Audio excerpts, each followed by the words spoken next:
All Indiana Politics is your premier source for Indiana politics, focusing on issues that matter to you. I still want us to be the best in the Midwest. We can't afford another lockdown. Give the citizens of this country the relief they need. Education in the state of Indiana remains priority number one. In-depth, nonpartisan coverage. We don't know exactly where the economy will be in January. People are worried with good reason. Exclusive interviews with Indiana's political leaders. We have the resources here in the state of Indiana to care for those who are in need. Expert analysis on critical legislation. We need to reform those laws. This recovery is going to take some time. We've got to anticipate that there'll be a budget shortfall. From Wish TV, this is All Indiana Politics Podcast on the All Indiana Podcast Network.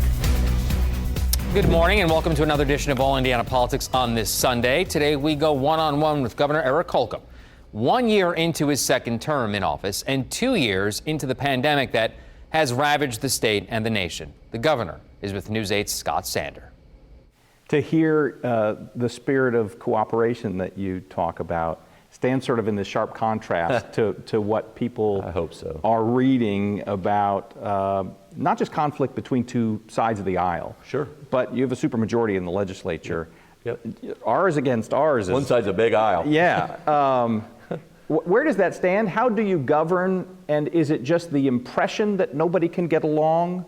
Or is it just a one issue that's dividing you?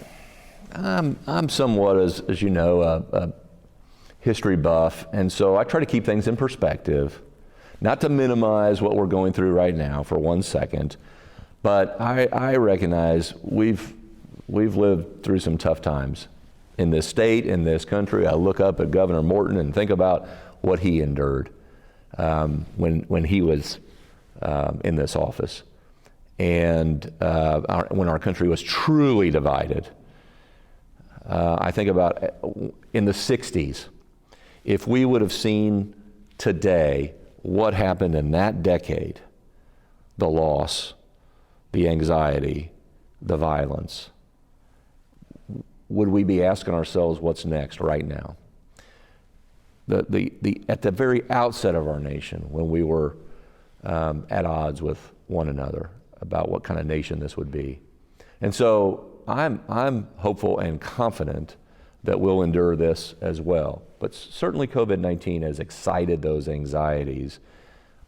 That really, in my opinion, calls for calm, decisive, but calm leadership that's built on data and built on expertise and talent surrounding every decision that we make.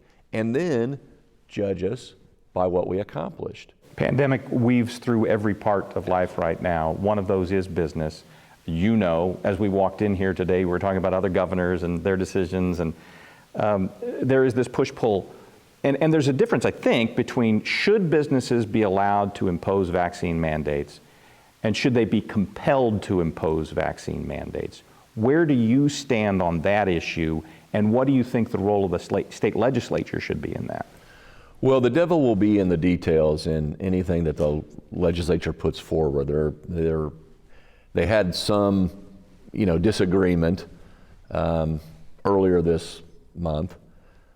I put together 3 prerequisites, if you will, to end this, as an example, to end the public health emergency. They agreed with those 3, by the way. We talked about it before they huddled up. But then they added some things, to your point, and didn't have universal agreement in the House and the Senate. So they said, to be continued. We come back in January. We'll deal with it when we come back. I'll want to see the exact language of any bill, because I've always believed that a business knows best how to run their business, how to run it safely, and not just for and I don't say that just for the bottom line business dollar sake. I say that because they know best how to safely operate their business and to stay in business and to compete. And by the way, as you allude to, if a business says we're not going to, so be it. There may be businesses out there that say we do vaccinate, and that will attract employees who want to go to that safe place. There may be businesses say we're not, and it may attract people that want to go to there. So I leave it up to the business to decide, and there's different ways to skin the cat, so to speak, and I'll see what the language, what it allows and restricts at the end of the day. On to an issue in front of the Supreme Court right now that, depending on the timing of a ruling, could also become a legislative issue. I think the prediction is that there wouldn't be a decision on any abortion issues in other states until the spring, but it could fast track. Many states are poised with abortion bans to go if Roe versus Wade is essentially overturned. Sure. Should Indiana have one of those ready to go? What's your thought? Well, I mean, the latest that I've read or been told is potentially maybe June or July. And so that would be one of those data points that informs on what next steps would be prudent to take. But again, this would be one of those issues, just like every other issue that's not on my agenda right now. But yes, we're going to be tracking any bill that would make its way through the session, either in this short session or, we're only 13 months away from the next session when you would have the benefit of knowing exactly definitions and restrictions and et cetera, because right now it's all hypothetical about what people think might happen. I like to deal with facts. Given the opportunity, would you take Indiana's law and move it in a more restrictive direction, if that's possible? I will have to see what the legislation spells out. Education issues, obviously a big part of your agenda coming into this year, the question of teacher raises, teacher pay long-term, attracting and retaining teachers. How do you think the year went with the money that the legislature found and the ability of the local schools then to decide how to use it? And then how does the new structure of the Department of Education with an appointed head fit into all of that? Well, we need an hour to go over this, because this is good stuff. I mean, no, and we've come a long way, by the way. And with the Department, I'll take it last part of your question first. I mean, the Department of Education right now is building a lot of transparency into the data that they get. And that's a really good thing. So we can now track real time, close to real time, how many students are actually in school, which is really important to us right now. We're about 95% of our students are in class. And so anecdotally, when you hear, a school has been quarantined, you might think that's happening all over the state of Indiana. 95% are in class.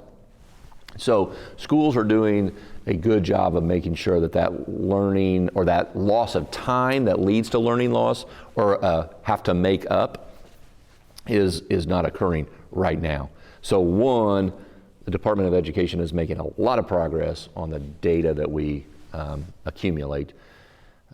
Two, it's still to be determined, because those resources are still being that we devoted to K through 12, that plus $1 billion increase, those are still being hashed out right now locally where I believe they should be.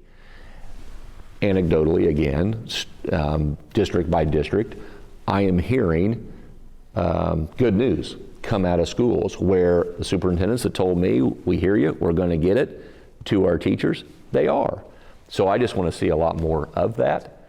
And that makes the case, that helps us make the case that those dollars that are going to the top of the funnel are getting to those instructors, those teachers who are on the front lines, and I appreciate it. So what does Governor Eric Holcomb hope to accomplish in 2022? And his message to you for the new year? We ask those questions next on All Indiana Politics.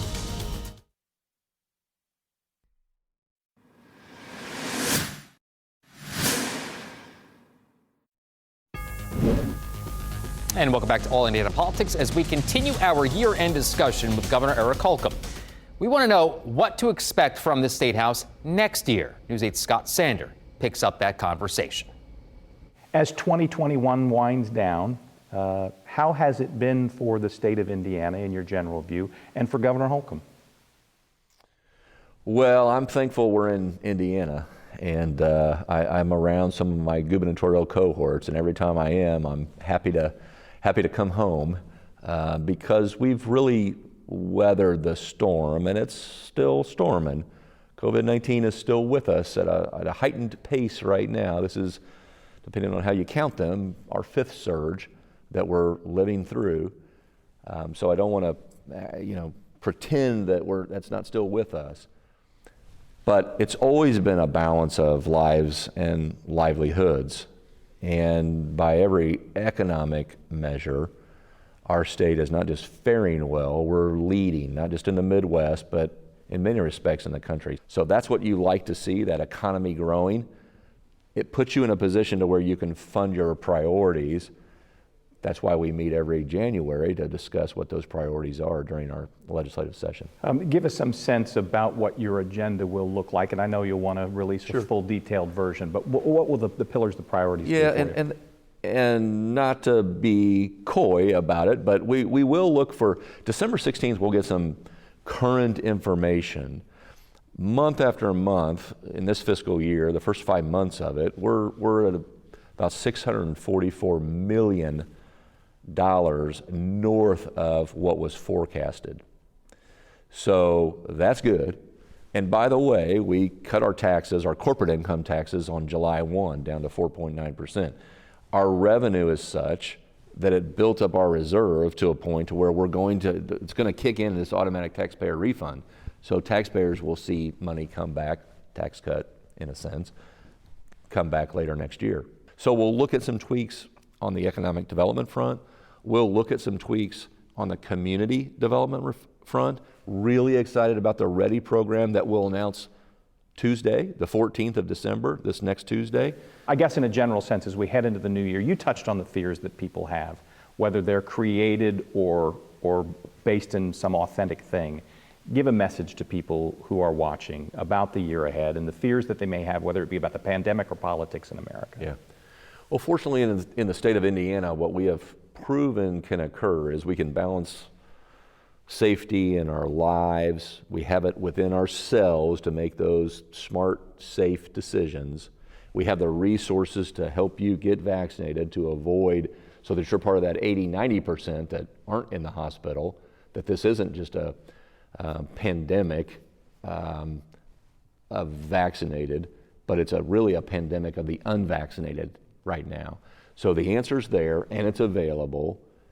And then secondly, we're going to continue to grow. We're going to continue to prove in the state of Indiana that our economy can grow so that we can address all those other challenges, infant mortality, maternal mortality, suicide rates, all those other lingering issues that may be tethered to the COVID-19, maybe not. They were here before that too.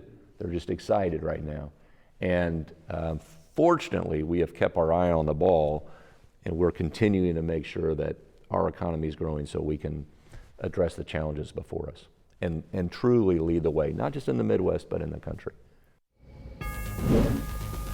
So what about the legislative push to block employer vaccine mandates? Our political experts talk about that next on All Indiana Politics.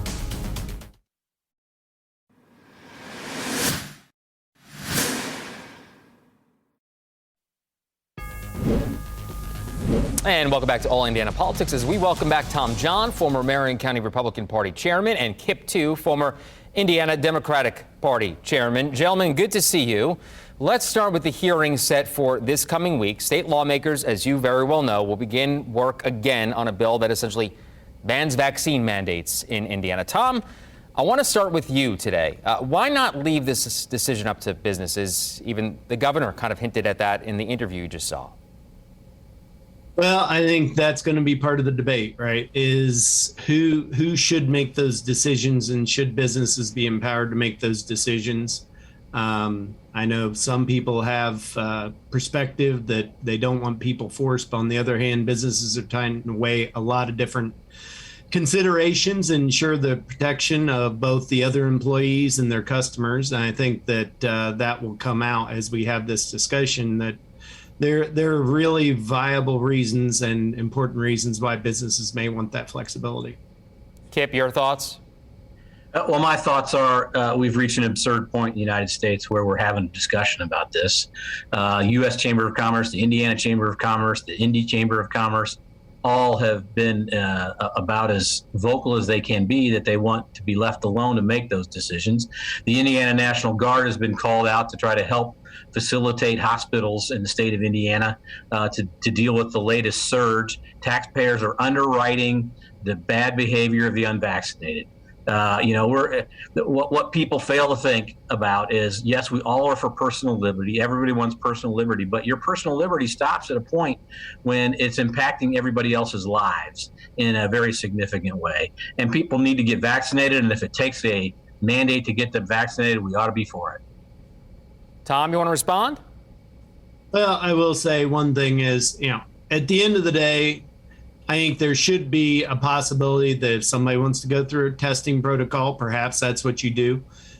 Forcing vaccinations, I understand why people have some trepidation. Obviously, there's the pushback that you do have required vaccinations in other circumstances. So this is a complicated issue. You shouldn't vilify anybody. We're trying to bring people together. I think that's the point of the hearing, is let's hear what people have to say, and let's not presuppose what the legislature actually ends up doing or what the governor ends up doing. Kip, Tom brings up a good point, the messaging on this. Do you think that maybe if the messaging changed, it could go a long way?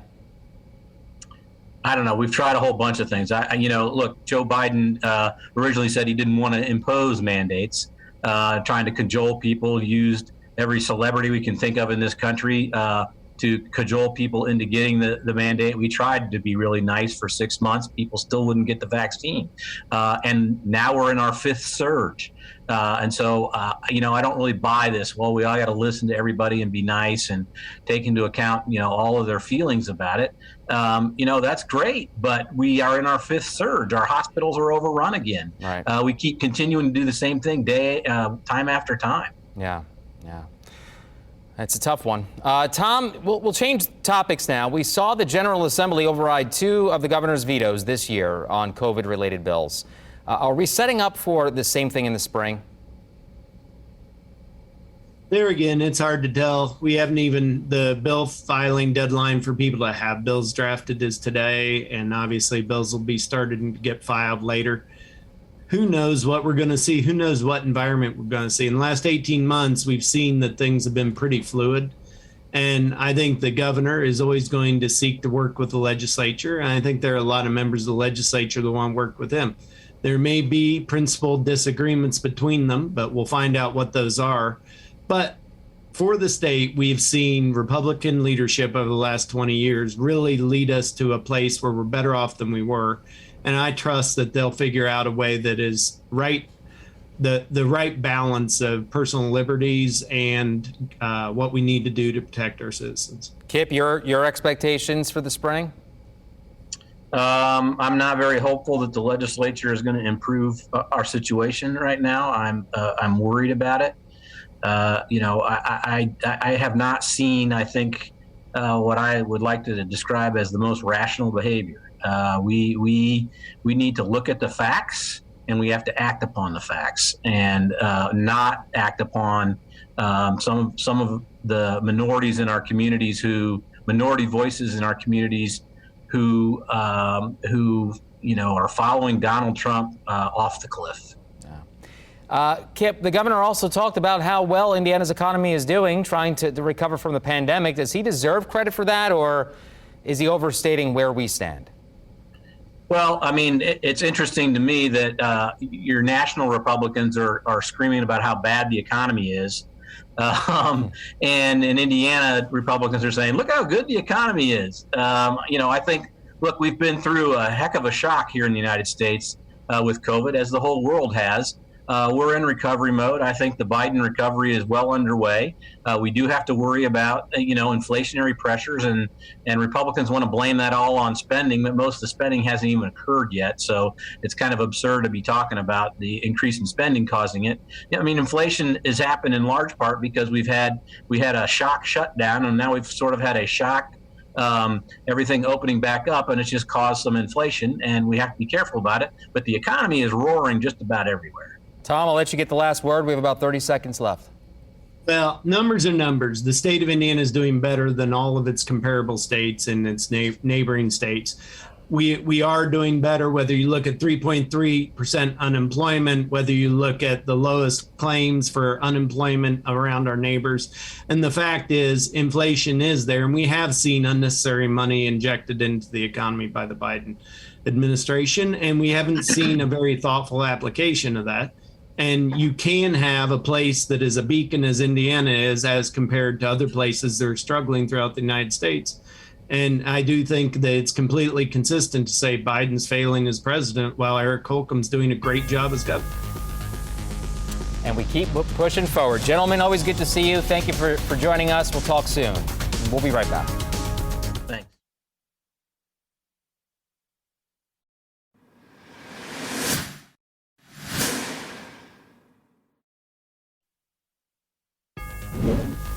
And thank you for joining us for All Indiana Politics on this Sunday. Remember, we'll be back here next Sunday morning at 9:30. Have a great rest of your weekend.